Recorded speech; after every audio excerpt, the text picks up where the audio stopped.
محمد رسول اللہ والذین معه اشداء علی الکفار رحماء بینہم صدق اللہ مولانا العلی العظیم وبلغنا نبیہ ورسولہ الکریم۔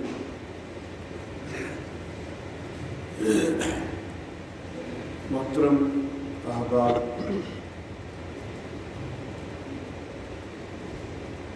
آج کے میرے درس کا عنوان سیدنا علی المرتضیٰ رضی اللہ تعالی عنہ اور سیدنا صدیق اکبر رضی اللہ تعالی عنہ کے گھرانوں کی محبتیں ہیں۔ کچھ لوگ تاریخ کے ایسے اوراق کا سہارا لے کر کہ جن کو تاریخ کے غلیظ اوراق کہنا چاہیے، تو کئی ایسی باتیں ڈھونڈنے کی کوشش کرتے ہیں کہ جن میں وہ صحابہ کرام رضوان اللہ علیہم اجمعین ان کی آپس میں معاذ اللہ ثم معاذ اللہ نفرتیں ظاہر کرتے ہیں، حالانکہ اللہ کا قرآن فرما رہا ہے کہ رحماء بینہم، جو محمد صلی اللہ علیہ وسلم کے ساتھی ہیں وہ آپس میں ایک دوسرے کے لیے رحم دل ہیں۔ میرے محترم احباب، سب سے پہلی بات میں اس حوالہ سے یہ کرنا چاہوں گا کہ سیدنا علی المرتضیٰ رضی اللہ تعالی عنہ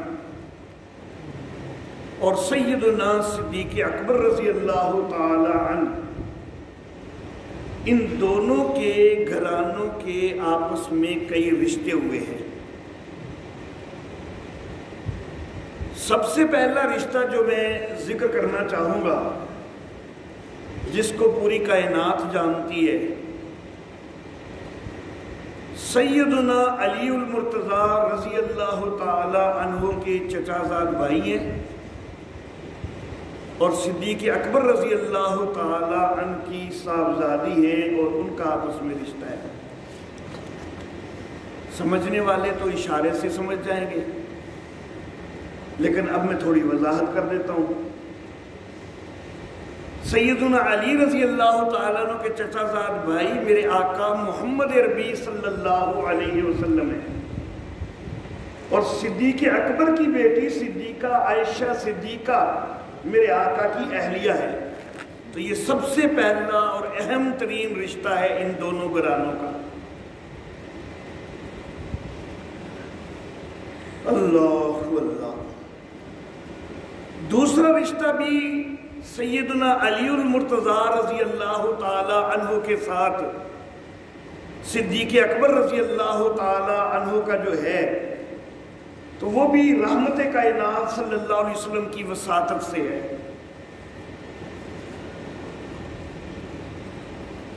میرے آقا اور صدیق اکبر رضی اللہ تعالی عنہ آپس میں ہم زلف ہیں۔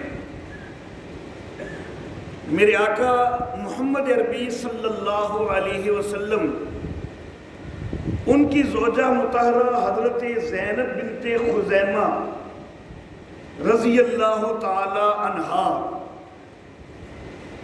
اور پھر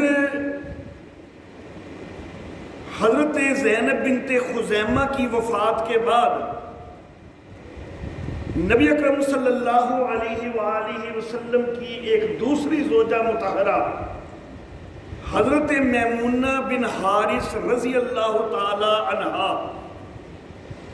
یہ دونوں زینب بنت خزیمہ اور زینب بنت جہش، یہ دونوں آپس میں مادری بہنیں، ان دونوں کی ماں ایک ہے۔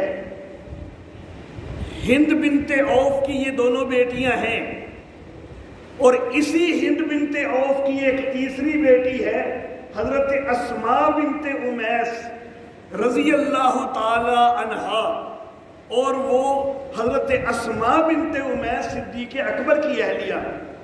تو دو بہنیں میرے آقا کی اہلیہ ہیں یکے بعد دیگرے، اور ایک بہن صدیق اکبر کی اہلیہ ہے۔ اللہ اللہ،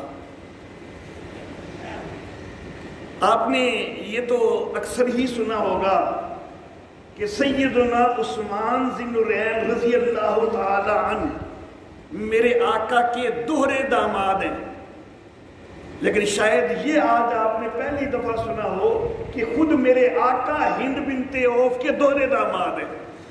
پہلے ایک بہن زینب بنت خزیمہ اور پھر دوسری بہن میمونہ بنت حارث، یہ دونوں ہند بنت عوف کی بیٹیاں، یہ نبی اکرم صلی اللہ علیہ وسلم کی یکے بعد دیگرے بیویاں بنی ہیں۔ اللہ اللہ، یہ خاتون جو ہے کفر کی حالت میں ہی اسلام سے پہلے ان کی وفات ہو گئی۔ اگر انہوں نے اسلام قبول کیا ہوتا تو یہ بڑی ہی عظیم خاتون تھی۔ دامادوں کے لحاظ سے اتنی عظیم خاتون شاید پوری کائنات میں نہ ملے۔ دامادوں کے لحاظ سے جس طرح کے داماد اس عورت کو ملے ہیں، جس کا دوہرا داماد میرے آقا محمد عربی صلی اللہ علیہ وسلم ہو، اس ہند بنت عوف کی 9 بیٹیاں ہیں، اور 9 بیٹیوں کی وساطت سے میرے آقا دوہرے داماد ہیں۔ حضرت حمزہ رضی اللہ تعالیٰ عنہ بھی دوہرے داماد ہیں، ان کا بھی پہلے اس کی ایک بیٹی سے پھر دوسری بیٹی سے نکاح ہوا ہے۔ اللہ اللہ، سلمہ بنت امیس سے اور پھر عروہ بنت امیس سے۔ حضرت ابوبکر صدیق بھی اس خاتون کے داماد ہیں، جیسا کہ میں نے ذکر کر دیا ابھی، حضرت اسماء بنت امیس کی وساطت سے۔ حضرت عمر فاروق رضی اللہ تعالیٰ عنہ بھی اس خاتون کے داماد ہیں۔ سلمہ بنت امیس کا ایک نکاح حضرت حمزہ سے بھی ہوا، اور ان کی وفات کے بعد ایک نکاح حضرت عمر فاروق سے بھی ہوا، تو حضرت عمر فاروق بھی اس خاتون کے داماد ہیں۔ نبی اکرم صلی اللہ علیہ وآلہ وسلم کے چچا حضرت عباس بھی اس خاتون کے داماد ہیں۔ ام الفضل لبابۃ الکبریٰ بنت حارث، وہ حضرت عباس کی اہلیہ ہیں، اور وہ بھی اسی خاتون کی بیٹی ہیں۔ تو یہ خاتون دامادوں کے لحاظ سے بڑی ہی عظیم خاتون ہے، اور سیدنا علی المرتضیٰ بھی اس خاتون کے داماد ہیں۔ خلفائے راشدین جو خلفائے اربع ہیں، ان میں سے 3 اس خاتون کے داماد ہیں۔ حضرت جعفر طیار اس خاتون کے داماد ہیں، حضرت عباس اس خاتون کے داماد ہیں۔ اللہ اللہ، اور یہیں سے پھر ایک اور رشتہ بھی نکل آتا ہے کہ حضرت جعفر سیدنا علی کے بھائی ہیں، تو حضرت جعفر کی اہلیہ اور نبی اکرم صلی اللہ علیہ وسلم کی 2 اہلیہ، بلکہ حضرت جعفر کی بھی 2 اہلیہ یکے بعد دیگرے، اور نبی اکرم صلی اللہ علیہ وسلم کی بھی 2 اہلیہ یکے بعد دیگرے، یہ آپس میں بہنیں ہیں۔ تو گویا کہ دوہرے ہم زلف ہیں میرے آقا اور حضرت حمزہ، اسی خاتون کی بیٹیوں کے لحاظ سے۔ اللہ اللہ، اور اسی خاتون کی بیٹیوں کے لحاظ سے ایک اور رشتہ بھی یہ ہے کہ حضرت جعفر طیار رضی اللہ تعالی عنہ، ان کی بیوہ حضرت اسماء بنت امیس، حضرت جعفر سے پہلے شادی ہوئی، جعفر سے ان کی اولاد ہوئی عبداللہ اور محمد، اور پھر ان کا نکاح حضرت ابوبکر صدیق رضی اللہ تعالیٰ عنہ سے ہوا۔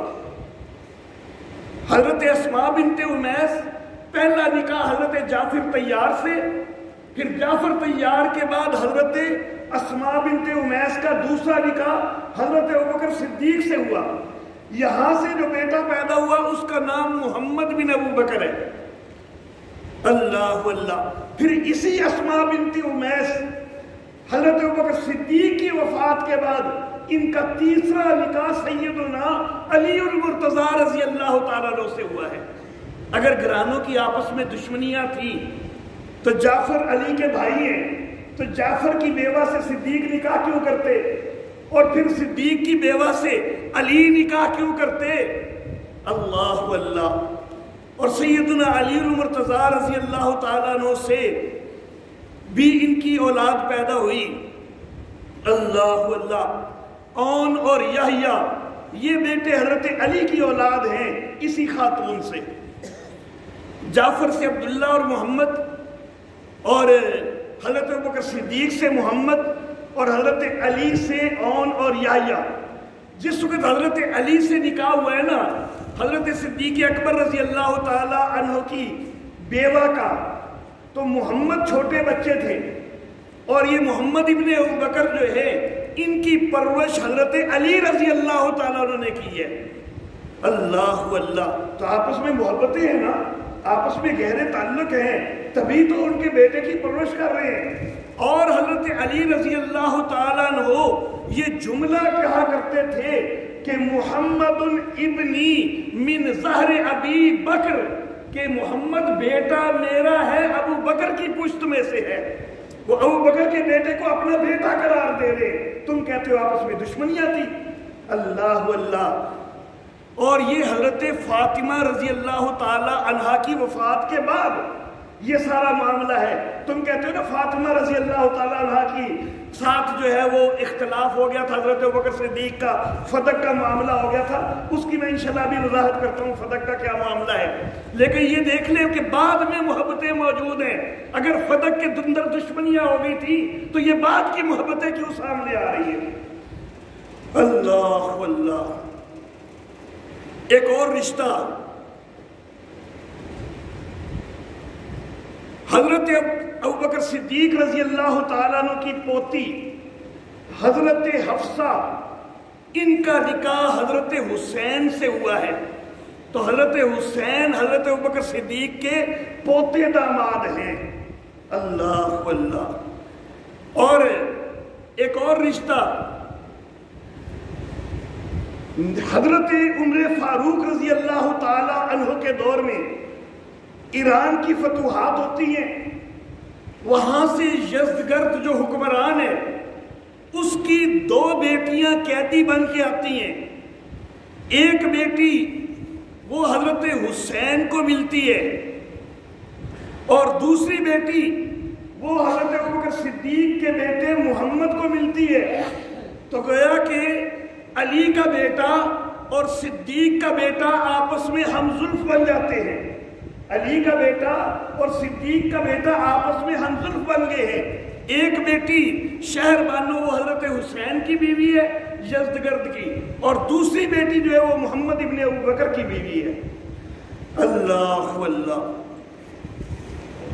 اور حضرت ابوبکر صدیق رضی اللہ تعالیٰ عنہ کا ایک بیٹا حضرت عبد الرحمن، ان کی آگے بیٹی ہے حضرت اسماء، صدیق اکبر کی ہوئی پوتی.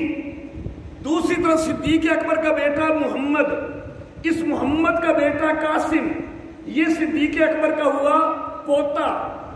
اسماء اور قاسم کا آپس میں نکاح ہوا. صدیق کا پوتا، صدیق کی ہی پوتی، ان کا آپس میں نکاح ہوا. اور جو بیٹی پیدا ہوئی وہ ام فروہ ہے، اور وہ ام فروہ جو ہے وہ تمہارے بڑے امام جعفر صادق کی ماں ہے، حضرت امام باقر کی بیوی ہے. اللہ اللہ. اس لیے امام جعفر صادق رحمہ اللہ کہا کرتے تھے کہ ولدنی ابو بکر مرتین، مجھے ابو بکر نے 2 دفعہ جنا ہے، میں 2 دفعہ ابو بکر کی اولاد میں سے ہوں. اسماء کی نسبت سے بھی اور محمد کی نسبت میں سے میں 2 دفعہ ابو بکر کا جو ہے وہ اولاد میں سے ہوں. 1 دفعہ علی کی اولاد میں سے ہوں اور 2 دفعہ ابو بکر کی اولاد میں سے ہوں. اللہ اللہ۔ اور یہ رشتے کب ہوئے ہیں؟ یہ بعد والے رشتے ہیں، یہ حضرت فاطمہ والا معاملہ ہونے کے بعد کے رشتے ہیں۔ تو پھر بعد میں بھی محبتیں قائم ہیں، کہاں کہتے ہو کہ نفرتیں ہو گئی تھی، کہاں کہتے ہو کہ فدق کا معاملہ ہے؟ میرے محترم احباب، تھوڑی سی فدق کے معاملے پہ بات کر دوں چونکہ اس کا ذکر آیا ہے بیچ میں۔ فدق کا معاملہ کیا ہے؟ سیدہ فاطمہ رضی اللہ تعالی عنہا میرے آقا صلی اللہ علیہ وسلم کی وفات کے بعد سیدنا صدیق اکبر رضی اللہ تعالی عنہ کے پاس جاتی ہیں، اور ان کا ایک خیال ہے کہ قرآن حکیم کے اندر وراثت کے اتنے قوانین بیان ہوئے، سورہ نساء کے اندر پورا رکوع وراثت کے قوانین کا آیا ہے، تو ان کا خیال ہے کہ وراثت باپ کے بعد اولاد کو ملتی ہے، میرے آقا فوت ہو گئے تو ان کی وراثت مجھے ملنی چاہیے، ان کا یہ خیال تھا۔ ان کو معلوم یہ ایک بات کا نہیں معلوم تھا کہ نبیوں کی وراثت جاری نہیں ہوتی، انہوں نے یہی دیکھا کہ قرآن نے وراثت کے جب اصول بیان کیے تو انہوں نے خیال کیا کہ مجھے بھی وراثت ملنی چاہیے۔ انہوں نے حضرت ابوبکر صدیق رضی اللہ تعالیٰ عنہ سے جا کے وراثت کا مطالبہ کیا کہ خیبر کی زمین کا کچھ، فدق کا کچھ، مدینہ کا، تو یہ سارا مطالبہ کیا کہ وہ وراثت میں مجھے ملنے چاہیے۔ حضرت ابوبکر صدیق رضی اللہ تعالیٰ عنہ نے حضرت فاطمہ رضی اللہ تعالی عنہا کو آگے نبی اکرم صلی اللہ علیہ وسلم کا ایک فرمان سنایا کہ نبی اکرم صلی اللہ علیہ وسلم فرمایا تھا کہ نحن معاشر الانبیاء لا نورث ما ترکناہ فہو صدقہ، ہم جو انبیاء کی جماعت ہیں ہماری وراثت نہیں چلتی، ہم جو بھی چھوڑ جائیں وہ صدقہ ہوا کرتا ہے۔ یہ انہوں نے سنا دی حدیث مبارکہ۔ سیدہ فاطمہ رضی اللہ تعالی عنہا نے حدیث سنی اور ان کو بات سمجھ آ گئی، خاموشی سے وہ واپس آ گئی۔ اس کے بعد ساری زندگی انہوں نے اس مسئلہ پر کوئی بات صدیق اکبر رضی اللہ تعالیٰ عنہ سے نہیں کی، بس اتنا سا معاملہ ہے وہ فدق کا۔ لیکن لوگوں نے اس کو حاشیہ آرائیاں کر کر کے اور معاذ اللہ ثم معاذ اللہ تبرہ بازیاں کر کر کے اس کو کہاں سے کہاں پہنچا دیا، یہاں تک بھی بکواس کی گئی کہ معاذ اللہ ثم معاذ اللہ نبی کی بیٹی کو ٹھوکریں لگا کے جو ہے وہ دربار سے نکالا گیا۔ میرے آقا کی وفات کے صرف چند دن بعد کیا یہ ممکن ہو سکتا ہے کہ دربار سے نبی کی بیٹی کو ٹھوکریں مار مار کے نکالا گیا ہو اور سارے صحابہ چپ کر کے بیٹھے رہے ہو؟ کیا یہ ہو سکتا ہے؟ حیدر کرار شیر خدا کیوں چپ کر کے بیٹھے رہے؟ اگر یوں ہوا تھا تو فاطمہ کے خامن تھے حیدر کرار، شیر خدا تھے، انہوں نے کیوں آواز نہیں اٹھائی؟ وہ کیوں چپ کر کے بیٹھے رہے؟ یہ بالکل من گھڑت کہانیاں ہیں، جو واقعہ ہے وہ بس اتنا صحیح ہے۔ اللہ اللہ۔ شرح نہج البلاغہ ابن ابی الحدید، میری کتاب نہیں تیری کتاب، ابن ابی الحدید کی شرح نہج البلاغہ، امام باقر رحمہ اللہ سے سوال ہوا کہ کیا صدیق اکبر نے، فاروق اعظم نے کوئی یہ مال وغیرہ روک کے، فدق وغیرہ روک کے کوئی ظلم کیا تھا؟ تو امام باقر نے کہا کہ کوئی ظلم نہیں کیا تھا، کوئی ظلم نہیں کیا تھا، کوئی انہوں نے ایسا معاملہ نہیں کیا۔ اور تیرے امام زین العابدین کے بیٹے امام زید شہید، امام زید شہید کہتے ہیں کہ اگر یہ معاملہ فدق والا میرے پاس آیا ہوتا میں بھی وہی فیصلہ کرتا جو فیصلہ صدیق اکبر نے کیا ہے۔ تم کہتے ہو کہ زیادتیاں کی ہیں، کون سی زیادتیاں کی ہیں؟ ان کے تو اپنے گھر کی گواہیاں مل رہی ہیں کہ کوئی زیادتی نہیں ہوئی ہے۔ اللہ اللہ۔ اور ابن ابی الحدید کی شرح نہج البلاغہ، ابن میسم کی شرح نہج البلاغہ اور دیگر کتابوں کے اندر بھی یہ بات موجود ہے کہ فدق کے معاملہ میں حضرت ابوبکر صدیق رضی اللہ تعالیٰ عنہ نے وہی طرز جاری رکھا جو نبی اکرم صلی اللہ علیہ وسلم کا طرز تھا۔ اللہ اللہ۔ اور نبی اکرم صلی اللہ علیہ وسلم کا طرز یہ تھا کہ اپنے گھر والوں کے اخراجات نکال کے باقی غریبوں میں تقسیم کرتے تھے۔ حضرت ابوبکر صدیق نے بھی یہی طرز جاری رکھا، حضرت عمر فاروق نے بھی یہی طرز جاری رکھا، حضرت عثمان نے بھی یہی طرز جاری رکھا۔ اللہ اللہ، اور حتیٰ کہ حضرت علی نے بھی یہی طرز جاری رکھا۔ اگر پہلے نے معاذ اللہ کوئی غصب کیا تھا، حضرت علی ہی تقسیم کروا دیتے، لیکن حضرت علی نے بھی تو تقسیم کوئی نہیں کی۔ اللہ اللہ، میرے محترم احباب، وراثت صرف کیا ایک بیٹی کو ملتی ہوتی ہے؟ وراثت کی حقدار بیویاں بھی تو ہوتی ہیں نا، اور بیویوں میں صدیق کی بیٹی عائشہ بھی تو موجود تھی، بیویوں میں فاروق کی بیٹی حفصہ بھی تو موجود تھی۔ وراثت ملنی ہوتی، بیویاں بھی مطالبہ کرتی، اور خود صدیق کی بیٹی کو بھی وراثت ملتی، فاروق کی بیٹی کو بھی وراثت ملتی، لیکن ازواج مطہرات کا بالکل مطالبہ نہ کرنا یہ دلیل بنتا ہے کہ ان کو معلوم تھا اس مسئلے کا کہ نبیوں کی وراثت نہیں چلتی۔ صرف حضرت فاطمہ رضی اللہ تعالی عنہا، ان کو اس چیز کا اتفاقاً علم نہیں تھا۔ اس سے حضرت فاطمہ کی کوئی توہین نہیں ہو رہی ہے، کبھی ہو جاتا ہے کسی ایک چیز کا نہ پتا ہو، ویسے حضرت فاطمہ بہت بڑی عالمہ ہے، لیکن کبھی ہو جاتا ہے کہ کسی ایک حدیث کا نہ پتا ہو، تو حضرت فاطمہ کو اس معاملے کا نہیں پتا تھا، انہوں نے مطالبہ کر دیا، حضرت ابوبکر صدیق نے مطمئن کر دیا، معاملہ ختم ہو گیا۔ اللہ اللہ،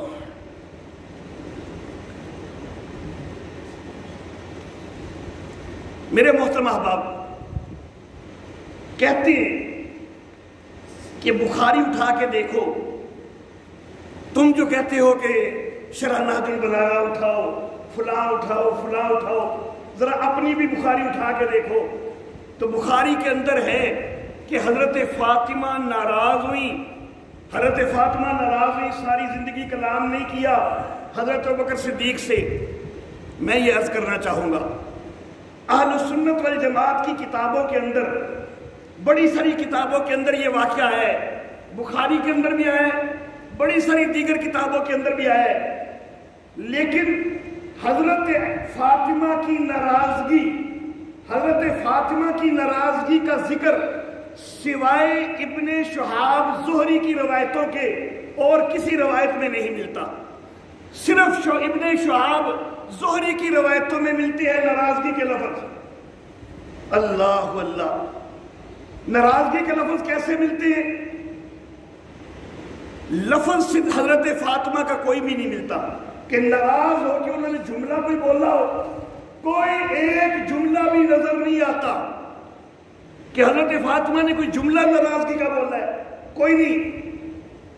اللہ اللہ، میں سوال کرتا ہوں ناراضگی کا پتہ کیسے چلا پھر؟ جب حضرت فاطمہ نے جملہ تو بولا کوئی نہیں۔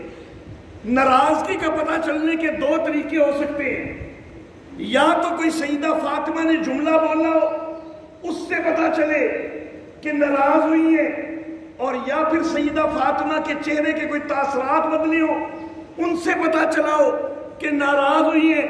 جملہ ثابت کوئی نہیں، جملہ ثابت کوئی نہیں۔ اور صدیق کی، نبی کی بیٹی صدیق کے دربار میں کبھی ننگے منہ جا سکتی نہیں کہ کسی کو تاثرات نظر آئے۔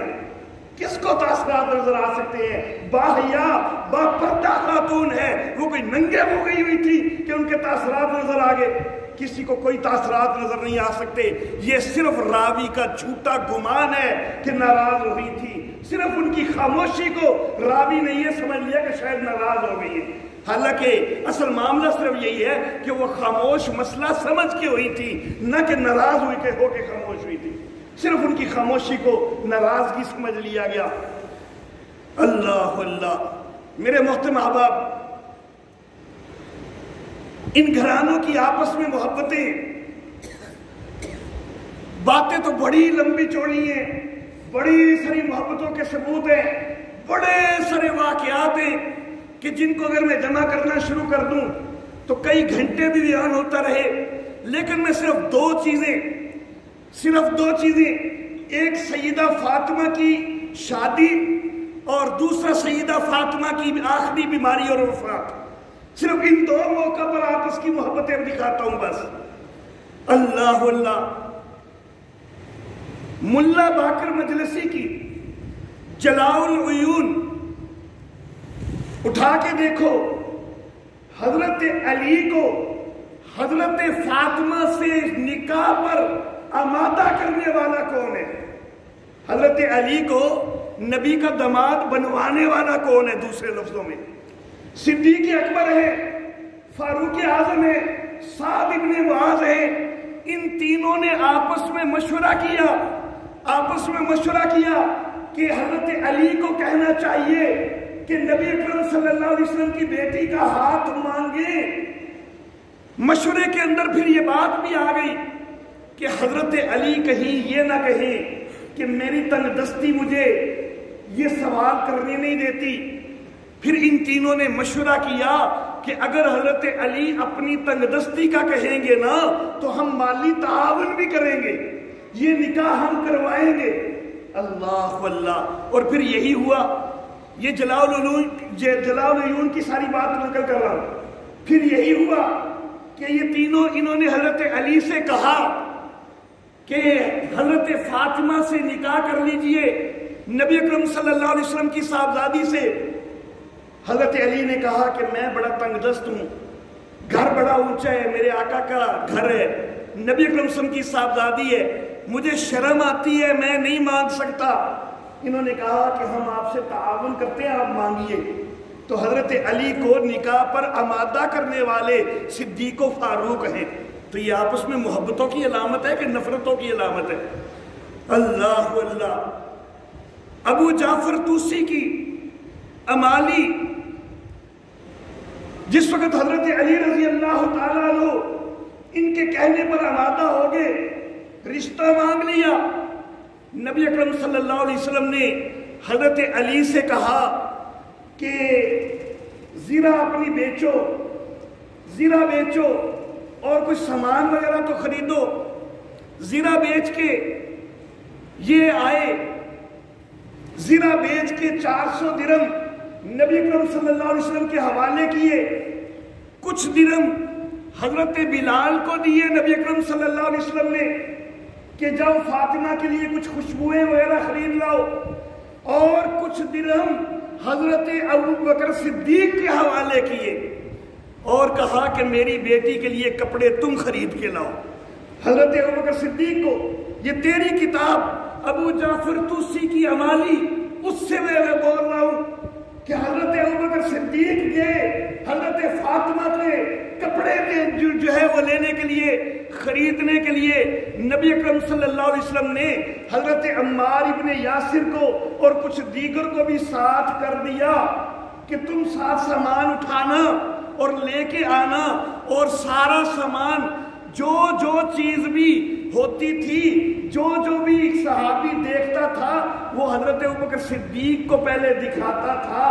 جو حضرت ابوبکر صدیق پاس کرتے تھے کہ ہاں یہ خرید لینی چاہیے، وہ خریدی جاتی تھی. تو سارا جہیز حضرت ابوبکر صدیق رضی اللہ تعالیٰ عنہ کی مرضی کا خریدا گیا ہے، حضرت فاطمہ رضی اللہ تعالیٰ عنہا کا. اللہ اللہ. اور ملا باقر مجلسی کی بہار الانوار، اربیلی کی کشف الغمہ، اس کے اندر موجود ہے کہ حضرت علی جب نبی اکرم صلی اللہ علیہ وسلم سے بات کر کے نکلے اور نبی اکرم صلی اللہ علیہ وسلم نے نکاح پر آمادگی ظاہر کر دی، حضرت علی بڑے خوش نکلے. حضرت صدیق اور حضرت فاروق ملے، ان کو خوشخبری سنائی کہ نکاح پر آمادگی ہو گئی ہے. وہ بھی ساتھ چل پڑے. یہ تینوں مسجد کی طرف گئے. پیچھے سے نبی اکرم صلی اللہ علیہ وسلم بھی مسجد کی طرف آ گئے اور مسجد کی طرف آ کے نبی اکرم صلی اللہ علیہ وسلم نے حضرت بلال کو حکم دیا کہ جاؤ مہاجرین کو انصار کو بلاؤ. مہاجرین کو بلایا گیا، انصار کو بلایا گیا اور نبی اکرم صلی اللہ علیہ وسلم نے کہا یہ تمہاری کتاب کے مطابق نبی اکرم صلی اللہ علیہ وسلم نے کہا کہ اللہ نے آسمانوں پر فرشتوں کو گواہ کر کے علی اور فاطمہ کا نکاح کر دیا ہے، اور مجھے بھی اللہ نے حکم دیا ہے کہ تم زمین پہ نکاح کر دو، میں تم سب کو گواہ بنا کے علی اور فاطمہ کا نکاح کر رہا ہوں۔ تو علی اور فاطمہ کے نکاح کے گواہوں میں سب سے پہلے صدیق و فاروق ہیں۔ اللہ اللہ، میرے محترم احباب، حضرت فاطمہ کی رخصتی کے لیے نبی اکرم صلی اللہ علیہ وسلم نے ازواج مطہرات سے کہا کہ کمرہ تیار کرو۔ حضرت ام سلمہ نے پوچھا کون سا کمرہ؟ کہا کہ خود تمہارا جو کمرہ ہے، حضرت ام سلمہ کا کمرہ، اس کو مزین کرو، اس کو تیار کرو۔ اور یہ حکم کہاں سے دیا جا رہا ہے؟ سیدہ عائشہ صدیقہ کے حجرے سے دیا جا رہا ہے۔ حضرت عائشہ کی رخصتی، حضرت فاطمہ کی رخصتی صدیق کی بیٹی کے حجرے سے ہو رہی ہے۔ اللہ اللہ، میرے محترم احباب، تفصیلات تو اور بھی بڑی لمبی ہیں، آخر کی طرف جاتا ہوں۔ سیدہ فاطمہ رضی اللہ تعالی عنہا بیمار پڑ گئی ہیں۔ میرے آقا صلی اللہ علیہ وسلم کی وفات سے صرف 6 مہینے بعد حضرت فاطمہ رضی اللہ تعالی عنہا کی وفات ہوتی ہے۔ مستدرک حاکم طبقات ابن سعد، حضرت فاطمہ بیمار ہو گئی، اللہ اللہ، پریشان ہوئی کہ میری میت کے اوپر غیر محرم کی نظر نہ پڑ جائے۔ کتنی حیا والی ہیں، اللہ اللہ، میری میت کے اوپر غیر محرم کی نظر نہ پڑ جائے، کچھ ہونا چاہیے۔ حضرت اسماء بنت امیس، صدیق اکبر کی اہلیہ، حضرت اسماء بنت امیس کہتی ہے کہ فاطمہ، میں نے حبشہ میں ایک طریقہ دیکھا ہے کہ وہ جو چارپائی ہے اس کے چاروں کونوں پہ وہ جو ہے وہ کچھ بانس وغیرہ چھوٹے چھوٹے باندھتے ہیں، پھر اوپر ایک کپڑا جو ہے وہ ہر طرف کے باندھ دیتے ہیں، تو پھر اور میت نظر نہیں آتی۔ تیری میت بھی اس طرح کی جو ہے کہ چارپائی بنا کے اس پر اٹھائیں گے۔ حضرت فاطمہ نے کہا کہ مجھے باقاعدہ وہ بنا کے دکھاؤ کس طرح کی ہے، مجھے بنا کے دکھاؤ۔ حضرت اسماء بنت امیس نے وہ بنا کے دکھائی، اور حضرت فاطمہ مسکرا دی، اور روایت یہ کہتی ہے کہ محمد عربی صلی اللہ علیہ وسلم کی وفات سے لے کر، میرے آقا کی وفات سے لے کر سیدہ فاطمہ کی وفات تک یہ واحد مسکراہٹ ہے جو سیدہ فاطمہ کے چہرے پہ آئی ہے۔ میرے آقا کے بعد اتنی غمگین ہے کہ ایک مسکراہٹ بھی اور نہیں آئی، جو آئی ہے تو وہ صدیق کی گھر والی کی نسبت سے آئی ہے۔ اللہ اللہ، اگر فدق کے اندر لڑائی چل رہی تھی، فدق کی وجہ سے مخالفتیں چل رہی تھی، تو یہ آخری دنوں میں بھی صدیق کی اہلیہ ان کے گھر میں کیسے ہے؟ یہ گھر سے نکال نہ دیتے کہ تم نے تو زیادتی کی ہوئی ہے، تمہارے خاندان نے زیادتی کی ہوئی ہے۔ اللہ اللہ، اور جلاء العیون، ناسخ التواریخ، امالی، یہ ساری کتابیں، ان کے اندر حضرت فاطمہ کی بیماری کے اندر جو سب سے زیادہ تیمارداری کرنے والی خاتون نظر آتی ہیں وہ صدیق اکبر کی اہلیہ حضرت اسماء بنت امیس نظر آتی ہیں۔ اللہ اللہ، اور اخبار ماتم اور کشف الغمہ، حضرت فاطمہ کا جو آخری کلام ہے وفات سے پہلے وہ حضرت اسماء بنت امیس کے ساتھ ہے۔ سب سے آخری جو گفتگو کی ہے حضرت اسماء بنت امیس کے ساتھ کی ہے، اور ان کو کچھ وصیت وغیرہ کی ہے۔ اللہ اللہ، اور کشف الغمہ، حضرت اسماء رضی اللہ تعالی عنہا صدیق اکبر کی اہلیہ، یہ حضرت فاطمہ کے غسل میں بھی شریک ہوئی ہیں، حضرت فاطمہ کا غسل بھی انہوں نے کروایا ہے۔ اللہ اللہ، تو میرے محترم احباب، بڑی آپس کی محبتیں ہیں اور یہ محبتیں آخر وقت تک قائم رہی ہیں. نفرتوں کی جھوٹی کہانیاں گھڑتے ہو, بالکل غلط کرتے ہو, کیوں امت کو جو ہے وہ غلط راہوں پر لے کے جاتے ہو. ان لوگوں کی اللہ شہادتیں دیتے ہیں کہ محمد الرسول اللہ والذین معہ, محمد اللہ کے رسول ہیں اور جو ان کے ساتھ ہیں اشداء علی الکفار, وہ کافروں کے مقابلہ میں سخت ہیں. رحماء بینہم, آپس میں تو رحم دل ہیں. تو میرے محترم احباب, آج حضرت علی اور حضرت صدیق کے گھرانوں کی محبتیں ذکر ہو گئی, کل انشاءاللہ حضرت علی اور حضرت فاروق کے گھرانوں کی محبتیں ذکر ہوں گی. وآخر دعوانا ان الحمدللہ.